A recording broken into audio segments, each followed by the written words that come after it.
오늘의 말씀 예레미야 32장 1절부터 15절. 하나님 아버지 감사합니다. 오늘 화요일도 하나님의 은혜로 이 아침을 말씀과 기도로 시작하게 하시니 감사합니다. 하나님과 동행하고 성령의 인도함을 받는 하루가 되게 하여 주옵소서. 예수님의 이름으로 기도합니다. 아멘. 할렐루야. 성교회 성도 여러분, 오늘 시간에도 성령을 통해 여러분의 마음 가운데 하나님의 음성이 들려지길 바랍니다. 오늘 우리에게 주신 하나님의 말씀은 예레미야 32장 1절에서 15절 말씀입니다. 예로부터 선지자들이 왕 앞에서 전쟁에 관해 예언해야 할 때 왕 앞에 나라가 패배를 당한다 그렇게 말할 수 없었습니다. 죽지 않으려면 사람들이 듣기 원하는 대로 반드시 승리한다 그렇게 예언해야만 합니다. 그러나 듣는 사람이 듣길 원하고 듣고 싶어하는 말을 하는 것은 참된 예언이라고 할 수 없습니다. 우리도 마찬가지입니다.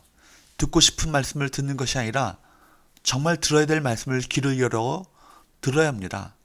때로 그 말씀이 성령을 통해 우리 마음 가운데 깊은 찔림을 주고 때로 우리 마음을 아프게 할지라도 들어야 할 말씀을 듣는 것이 그것이 복입니다.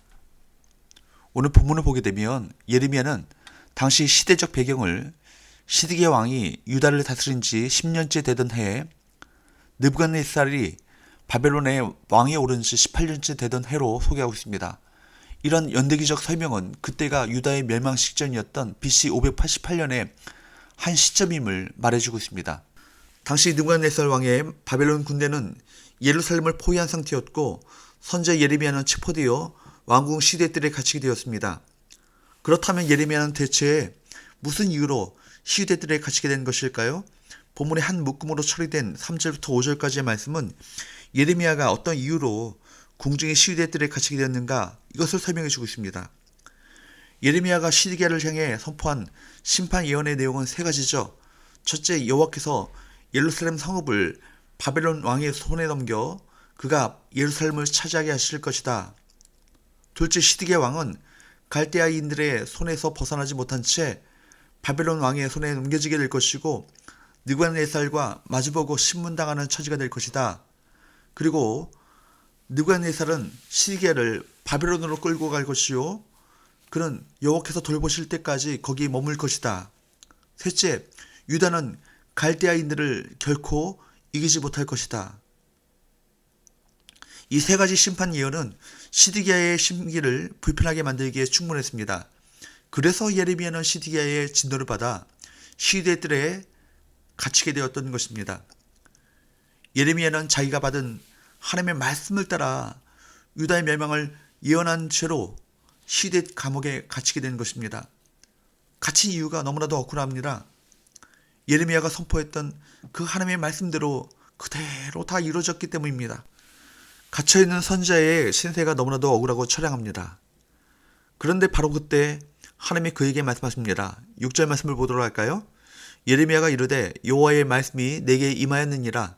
이르시기를 하나님은 진리를 따르는 당신의 백성이 진리를 따르다가 억울하게 고난당할 때 반드시 말씀하십니다. 그때 주어지는 그 말씀이 능력이고 구원입니다. 하나님의 백성은 그 말씀을 통해 감옥에서도 버틸 힘을 얻습니다. 그런데 이 말씀을 보게 되면 참 이상하게 여겨지는 내용들이 있습니다. 7절부터 9절까지 말씀을 보도록 할까요? 보라, 내 숙부 살롬의 아들 하나멜이 내게 와서 말하기를 너는 아나돗에 있는 내 밭을 사라. 이 기업을 물을 권리가 내게 있느니라 하리라 하시더니 여호와의 말씀과 같이 나의 숙부의 아들 하나멜이 시대들 난 나에게 와서 이르되 청하노니 너는 베냐민 땅 아나돗에 있는 나의 밭을 사라. 기업의 상속권이 내게 있고 물을 권리가 내게 있으니 너를 위하여 사라 하는지라. 내가 이것이 여호와의 말씀인 줄 알았으므로 내 숙부의 아들 하나멜의 아나돗에 있는 밭을 사는데 은 17세겔을 달아주되. 예레미야의 사촌이 와서 아나돗에 있는 밭을 사러 갈 테니 그 제안을 수락해 밭을 사라는 것입니다. 실제로 그 일이 일어났고 예레미야는 하나님의 말씀대로 그 밭을 삽니다. 생각해 보십시오. 예루살렘이 포위되었는데 바벨론에게 점령당하는 것은 시간 문제일 뿐입니다. 게다가 예레미야는 지금 자유를 빼앗긴 상태죠. 이런 상황 가운데 밭에 사는 것이 무슨 의미가 있겠습니까? 하나님께서는 고난 중에도 미래를 꿈꾸며 소망하게 하셨습니다. 비록 유다가 바벨론에 의해 멸망하고 백성은 포로가 되겠지만 하나님의 정하신 때가 되면 고국에서 다시 일상의 삶을 회복할 것입니다.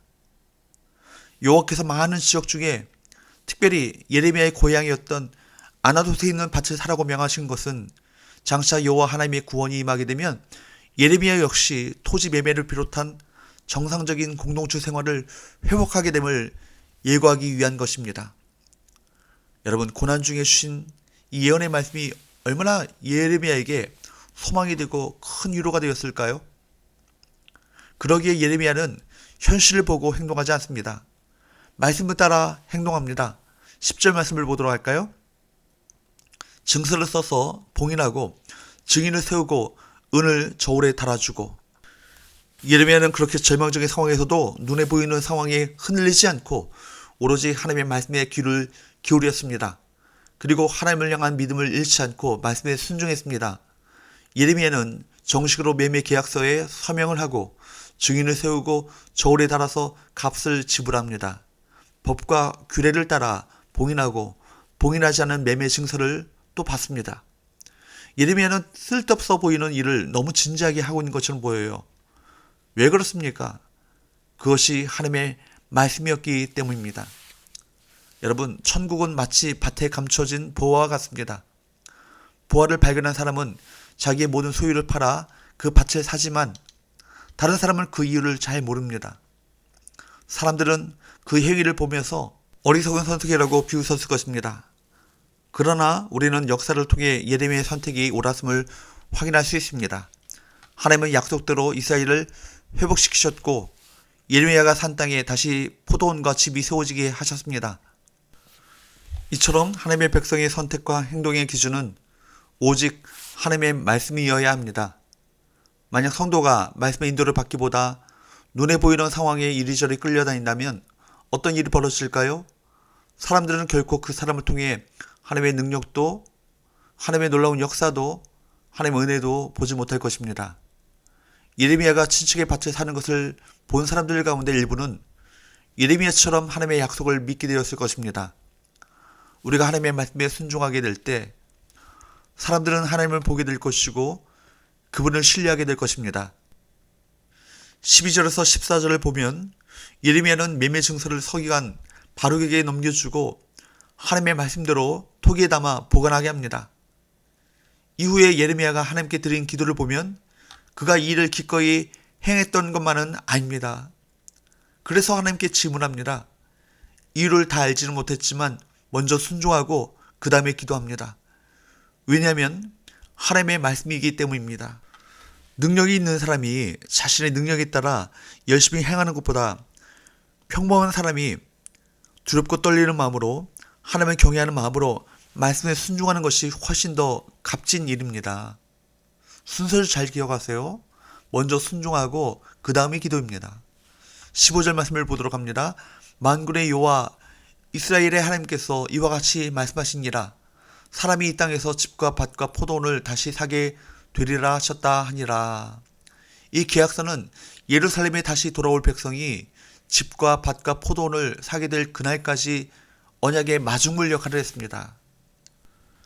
감옥에서 겨자씨만한 믿음으로 드렸던 그 순종의 제사가 온 나라를 구원하는 언약의 증거로 쓰임받게 될 것이라는 것입니다. 흔히 강한 능력이나 뛰어난 지혜가 쓰임받는다고 생각하지만 하나님의 쓰시는 것은 언제나 순전한 믿음입니다. 그러므로 성도들에게 올바른 선택은 보이는 것이 아니라 믿음으로 하는 선택입니다. 눈에 보이는 환경이 아무리 어렵더라도 거기에 마음을 빼앗기지 마시고 하나님의 말씀에 귀를 더 기울이는 자세가 우리 모두에게 필요합니다. 우리가 하나님의 말씀에 순종할 때 세상의 기준, 세상의 가치 판단으로 볼 때 어리석어 보일 수 있지만 그래서 사람들이 비웃고 조롱할 수도 있습니다. 그러나 오직 믿음으로 선택하시고 후회하지 마시기 바랍니다. 하나님은 결단코 그 순종을 헛되게 하지 않으실 것입니다. 사랑하는 여러분, 오늘도 하나님을 경외함으로 순종의 씨앗을 심으시고 믿음으로 하나님의 때를 기다리시는 저와 여러분 되시기를 주님으로 축복합니다. 기도합시다. 하나님 아버지, 모든 상황 속에서 하나님께서 기뻐하시는 온전하신 뜻이 무엇인지를 분별할 수 있는 지혜를 원합니다. 눈에 보이는 환경이 아무리 어렵더라도 거기에 우리 마음과 시선을 빼앗기지 않도록 도와주옵시고 하나님의 말씀에 귀를 기울여 믿음으로 선택하고 믿음으로 순종함으로 하나님을 기쁘시게 하는 성도 되길 원합니다. 오늘 하루도 주님과 동행하는 복된 하루가 될 수 있도록 우리와 함께하여 주옵소서. 예수님의 거룩하신 이름으로 기도합니다. 아멘.